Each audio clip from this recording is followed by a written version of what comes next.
So, another topic I've covered before that still keeps coming up is that people think our horses, when they see them resting, look sad and tired.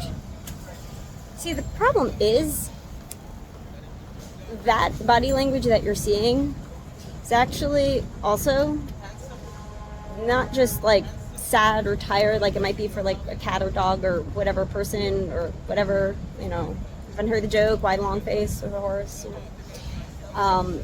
but it's actually happy and relaxed and at ease with your surroundings for a horse. So this is a good thing. That is a good, happy horse. Good thing to see. Something we like to see in our horses. Something you should not be feeling bad about.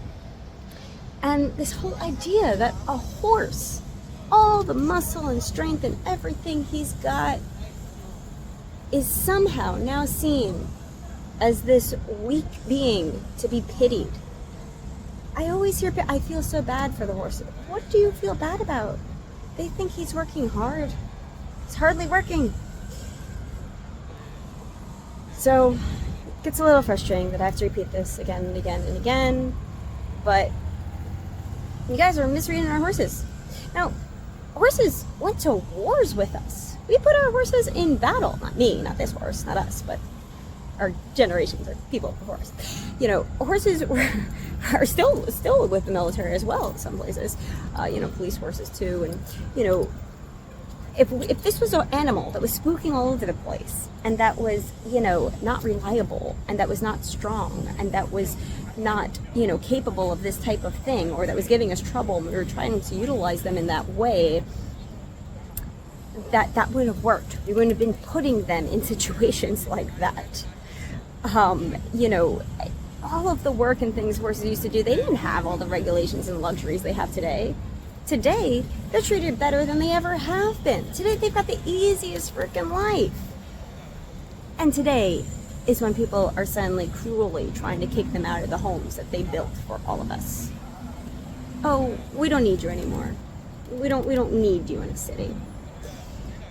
You got to leave somewhere, people won't see you and won't know what's going on anymore. That's what we're hearing.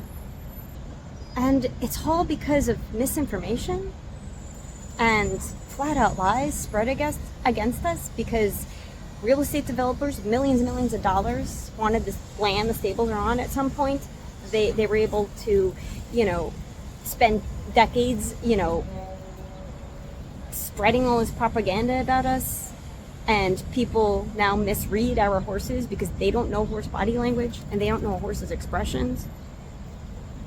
And they're worried that an accident that's never happened might happen.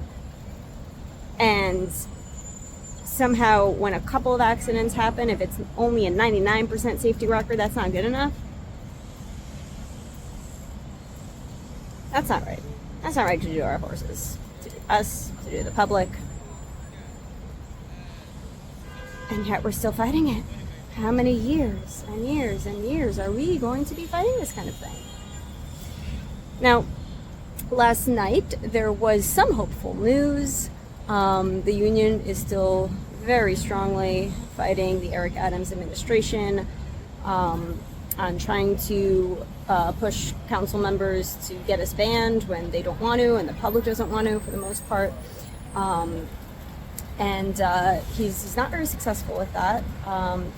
And they are also pretty close with Zoran Mandami, who is likely to win the mayoral election.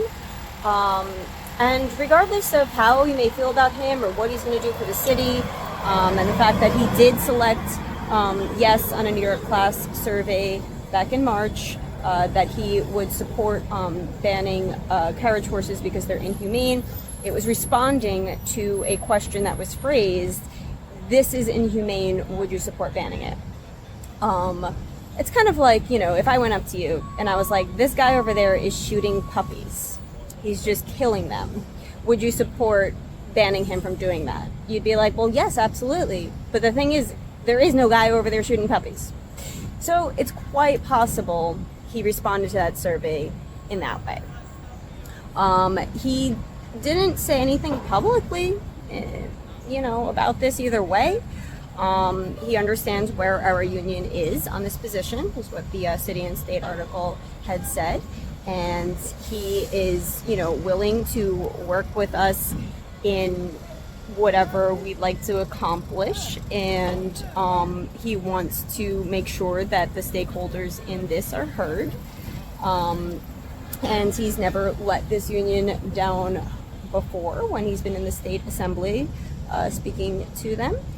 And he likes this idea of a stable in the park, which isn't something we've been opposed to, as long as we have enough room for all of our horses there, and we get to preserve the business that way, and it actually gets built for us and we don't have to stop operating until it's done.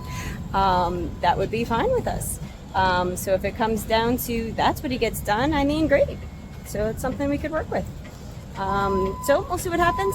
A little bit hopeful, and not all bad news. Just gotta finish up this year now, get out of this terrible administration, backstabbing administration of Eric Adams, and make it to the next year where we get to start all over again whenever some annoying council member, I think I have an idea maybe who, is going to introduce another horse carriage ban bill that we're all so sick of. I think it'll be my 5th or 6th in the decade.